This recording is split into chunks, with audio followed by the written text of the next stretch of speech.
My next guest on this episode of Phoenix Tonight at Drawn to Comics is a stand-up comedian. He's the regular host of the open mic at Stinger's Bar. It's Durrell Johnson, everybody. Woo! Thank you. Thank you, guys. Thank you. Thank you. Oh, thank you, guys. Thank you. It's great to be here on Phoenix Tonight. How are you guys doing? You guys all right? You guys doing okay tonight? All right. All right. So we got a Kobe Bryant in the crowd here, right up front. All right. There's a guy here also with an Avengers t-shirt that eerily looks like Chris Evans. It's so weird. I saw him earlier. I was like, oh my God, I did the double take. Either way, all things aside, I'm glad to be here, guys. I have to tell you, so I've been single for the past 2.5 years until recently. Now I'm in a relationship, and I'm. Oh, hey, come on. Thank you. She's a great woman. She's a great woman. But I'm starting to miss the single life a little bit. You know, I got comfortable with it. I got comfortable. Like, my Saturdays are gone. Like, no more sitting around watching college football, having a couple beers on a Saturday. I have plans now. I have weekends. We went curtain shopping. We went to a vegan festival. She's older. She's an older woman. She's 40. I'm 31. So, and here's something else I figured out, gentlemen. That might just be the key right there. You'll never know your own self-worth until you date a woman that's got more in common with your mom than she does with you. All right? That's the confidence booster right there. All right? Nothing wrong with that. She's a white woman too, so I know at times we look like Snoop Dogg and Martha Stewart together, but that's okay. That's okay. All right? She's a good woman. I accept that. I accept that. It's all right. It's all right. I love that people are, you know, like they'll always come up to me and they'll say things like, you know, like, whoa, how did you guys meet? And how did you, like, she's not into anything that I'm into, and it's perfect.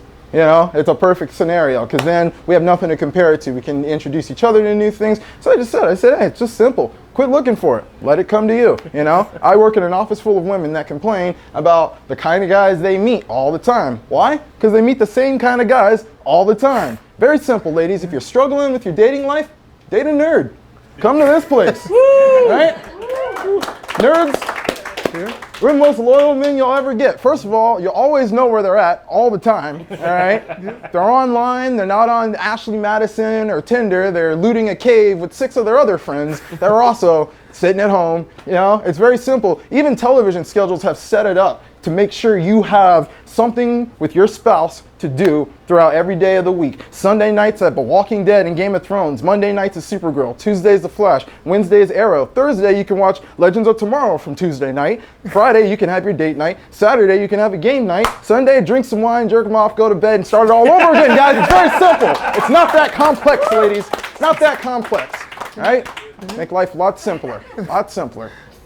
Oh man, it's so funny too, because you know, like, so I didn't ask my girlfriend. We got to like allow, you know, election season. I didn't really ask her who she voted for, but I kind of think she voted for Trump. But I don't really know how to tell her, because it's not a big deal. I voted for Gary Johnson, right? I didn't want either one, but I was like, you know what? I'll at least coast up to. So I would just say some things that were like part of his policies, just to see how she'd react. She wouldn't say anything, of course. So I had to really start digging deeper, and I was like, you know, I asked her if she knew what a snowflake was, and she's like, what, like up north? I was like, no, you know what I'm talking about. She's like, what are you talking about? I was like, you know what I'm talking about. And then she's like, what is he doing? I tried to bleed this out of her for weeks, and my friends would tell me too. They're like, because yeah, everyone thinks Donald Trump's a racist.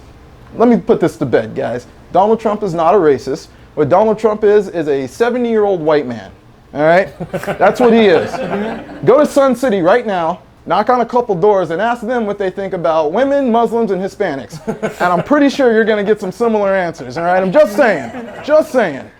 It's a little different. Some of them really lived through some of that crazy stuff. They don't think anything we're dealing with is serious. But I told them, I said, no, it's fine. I left it alone. I do kind of feel for people that still ride around with like Hillary and Bernie stickers on their cars. I'm like, that's like that kid in Africa right now with like an Atlanta Falcons Super Bowl t-shirt on. It's like, you know they lost, right? And you're like, but this is all I have to hold on to. You know, I feel for them. There's people that are talking about Bernie 2020 right now. I wasn't even sure if this guy was going to make it to New Year's. Let's pump the brakes here. We don't know what's going to happen with this guy. My goodness. But all I know, I'll say this, guys. I do miss Obama. I was a Obama supporter. I do miss him. At this point, I even miss Bush, right? Some people might even consider him. We made fun of him for being stupid. If it wasn't for 9/11, he might be a serious conversation. Maybe one of our best presidents. Who knows? But like I said, I miss Obama. And here's the reason why I miss him is because we will never have another president that will talk us out of a hot situation like he did. You know, like.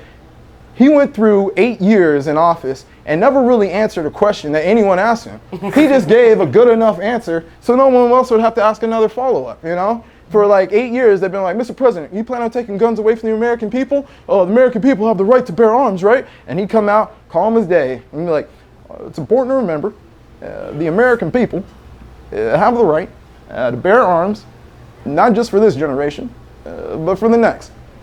Didn't even answer the question, guys. But you see how simply, you didn't even ask us. Just right on to the next. It's perfect. It's brilliant. And guys, I'm Durrell Johnson. Thank you very much. That's my time. Thank you, sir. Thank you. Absolutely. It's good to be here. Man, I got to imagine that as a stand-up after the election, the political landscape is it's a gift. It is. That's the best part about the election. It's all of a sudden the jokes write themselves now. Did you know? As a Gary Johnson supporter, were you watching the results like, like were you? Well, here's the thing. Kids, drugs are bad. But I saw a Gary Johnson video and I was like, you know what? If I'm a vote for Gary Johnson is a vote for marijuana. Oh wow, that was your 205. That was my. I said, hey, I'm good right there. When you're picking at the low hanging fruit, you got to go with the one. It's like, all right, you know that's what? That's not even a fruit. That's a weed. You're going so low. You're picking it right out of the earth. You got all that rotten fruit on one tree. It's like, you know what? I'll just grab the weed and call it a day. We'll see what happens. So how long have you been doing stand-up? 6 years now. 6 years. And so when you do the math, you're 31. Yep. You know that. Yep. That means you started at 24, 25, yeah. What was that first time? I love asking, what was the first time going out on stage like? You nailed it, right out of the gate. No. I actually didn't even know. I had a friend who was dating a comedian who used to run a show at the Hidden House on Osborne and 7th Ave, 7th Street. Ironically, you know where it is. Yeah. Right? So anyway, she randomly signed me up for an open mic. I had no idea I was on there. My name got called. I went up and I did terrible. And I said, well, you know what? I had fun. Let me write something and go back and see if I can do better. Was it one of those things where everybody was like, you're so funny, Durrell, you got to just go do it? And I was always like, there's people that are situationally funny, you know, the people that you hang out with at the bar and they're like, oh, you should do stand-up. You always hear that guy, but then they get a mic and they're like, so a penguin walked into a bar, and you're just like, hey. So that's what I always thought. I always thought I was situationally funny. I was the quiet kid in school. I was the comic book reader. I was the geek who got beat up for wearing Batman shirts. Like, hey, who would have thought that all of a sudden? We're cool. So yeah, it's been a journey. But yeah, that was one of those things where I was like, all right, you know what, this is something I want to do. After that first couple months, maybe that first year, just getting beat up. Wow, yeah. It's fun. What's the joke writing process like? Do they just come to you, or do you spend time sitting down, notebook? Yeah, it's something. If I sit down and I try and it'll never. It's the block. But usually it's. I'll be driving or something. Go to the ATM and see like Braille on the drive up ATM, something like, just something that most people don't really think about, but it's just there and you're like, has nobody talked about this? What's up with Braille? Yeah, exactly. Yeah, without, I know what you mean. Seinfeld path, but how can I put this in a way where the absurdity of life. Exactly, and put it in a way where people can relate to it, and it's not just like, oh, well, we heard this before, but it's like, oh, well, actually, that's a pretty different take. In my opinion, I don't think there's any original joke that's never been told, but there is an original way of portraying that joke or telling that joke to where you can put your own spin on it. It doesn't sound terrible. So and you host an open mic at Stingers. Yes. Which is 43rd Avenue in Peoria. Oh, so it's on the west side of town. On the west side of town. Oh, okay, great. How'd you start doing that? I hosted a cancer benefit there. I had a friend who used to run shows there, and then he asked me, he's like, man, I'd love to have you come guest host this thing. You're a fun guy. I think people would like you. Cool. Blah, blah, blah. Went out there. The host the owner liked me. He's like, I'd love to get you on.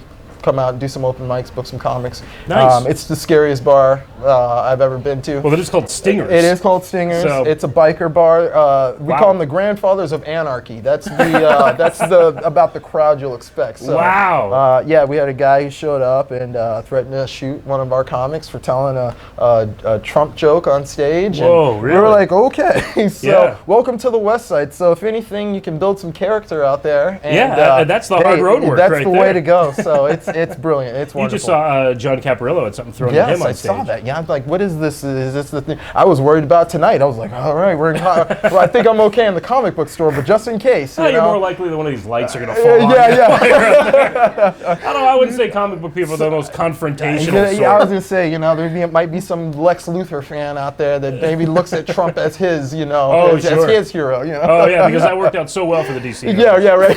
2000. Internet, you're welcome. The memes. Dope. Oh gosh. Yeah. So what's next? You got Stingers? You got any other We got gigs around Stingers. town? Tomorrow night, I'm headlining at Mind's Eye Rehearsal Studios in Mesa. It's a Wow, cool. big 311 event, 420 show. Yeah, that'll be a fun time. Me and a couple other comics. 311, I know a 420. A 311, that's a police code for indecent exposure, right? Oh, yeah. Is that what it is? Tomorrow is 311, actually March 11th.